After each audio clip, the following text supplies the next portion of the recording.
கிறிஸ்துவுக்குள் மிகவும் பிரியமானவர்களே, தினம் ஒரு தூதன் வழியாக உங்களை சந்திக்கிறேன். ஆண்டவர் இயேசு கிறிஸ்துவின் நாமத்தினாலே உங்களை வாழ்த்துகிறேன். இந்த நாளிலே ஆதியாகமம் 21:19 தேவன் அவளுடைய கண்களை திறந்தார். அப்பொழுது அவள் ஒரு தண்ணீர் துறவை கண்டு போய் துருத்தியிலே தண்ணீர் நிரப்பி பிள்ளைக்கு குடிக்க கொடுத்தாள். இந்த சூழ்நிலை ஒருவேளை நன்றாக உங்களுக்கு தெரிந்திருக்கலாம். அவள் குடும்பத்தால் வெறுக்கப்பட்டு ஓரங்கட்டப்படுகிறாள். இவளுடைய பிரயாணம் வனாந்தரமான ஒரு சூழ்நிலையில் இருக்கிறது.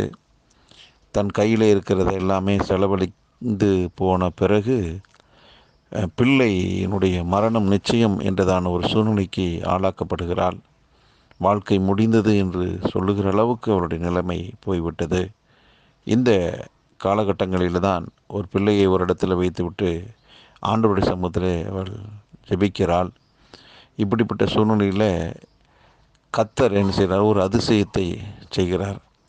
இவள் எதை தேடினாலோ, பல இடங்களில் தேடுறா, தண்ணீர் கிடைக்கல. ஆனால் இவள் தேடிய அந்த ஆசீர்வாதம், இவள் தேடிய அந்த நன்மை அவள் பக்கத்திலேயே தான் இருந்துச்சு. உடனடியாக, அதாவது அவருடைய கண்களை ஆண்டவர் திறந்தார். கண்கள் திறக்கப்பட்ட உடனே தன் அருகிலே தனக்கு தேவையான ஆசீர்வாதம் இருப்பதை கண்டாள். அதோடு மட்டுமல்ல, பிள்ளைக்கு கொடுத்தால் அந்த பிள்ளையும் தப்பி போயிற்று, இவளும் தப்பினாள்.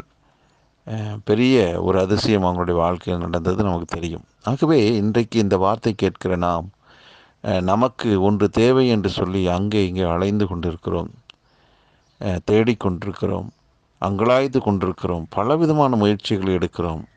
நல்லது தான். அதை காட்டிலும் ஆண்டவருடைய சமூகத்தில் ஆண்டவரே என்று சொல்லி நாம் காத்திருக்கிற போது வீண் அலைச்சல்களுக்கு கர்த்தர் ஒரு முற்றுப்புள்ளி வைத்து, அங்கேயே உன் பக்கத்திலேயே ஒரு ஆசீர்வாதம் இருக்கிறது என்று சொல்லி கர்த்தர் கண்களை திறப்பார். ஆகவே நமக்கான ஆசீர்வாதங்களை நாம் பெற்றுக்கொள்வதற்கு அலைந்து திரிய வேண்டிய அவசியமில்லை. அமர்ந்திருந்தால் ஆசீர்வாதத்தை கண்டுபிடிக்கலாம். இதுதான். ஆகவே தெய்வ சமூகத்தில் அமர்ந்திருப்பது அவ்வளவு ஆனந்தமாக இருக்கட்டுமே நமக்கு. வீண் அலைச்சலுக்கு ஒரு முற்றுப்புள்ளி வைக்கக்கூடிய நாள் தான் இந்த நாள்.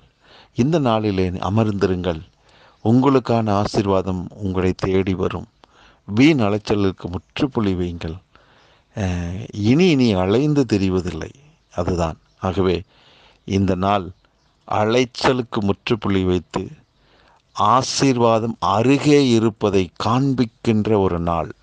ஆகவே இந்த நாள் உங்கள் வாழ்விலே ஒரு வெற்றி நாளாகவே அமையும் என்பதிலே சந்தேகமில்லை. ஜெபிக்கலாமா? பரலோக பிதாவே, ஆகாருக்கு வீணான அலைச்சல்களுக்கு ஒரு முற்றுப்புள்ளி வைத்து, ஆண்டவரே, அவள் அருகிலே தண்ணீர் ஊற்று இருக்கிறதை அவளுடைய கண்களை திறந்து காண்பித்தீரப்பா.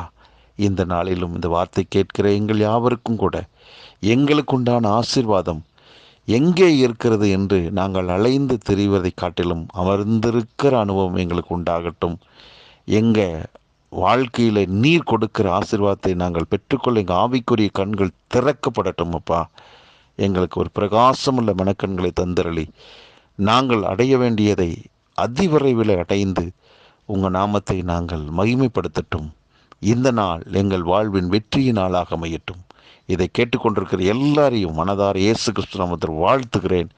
கிடைக்காததெல்லாம் பிள்ளைகளுக்கு கிடைக்கட்டும். நன்மை கிருபை வந்து சேரட்டும். பிள்ளைகள் இந்த நாளை வெற்றியின் நாளாக கொண்டாடட்டும். இயேசு கிறிஸ்துவின் நாமத்தில் வாழ்த்தி ஆசீர்வதித்து ஜெபிக்கிறேன் நல்ல பிதாவே. ஆமென்.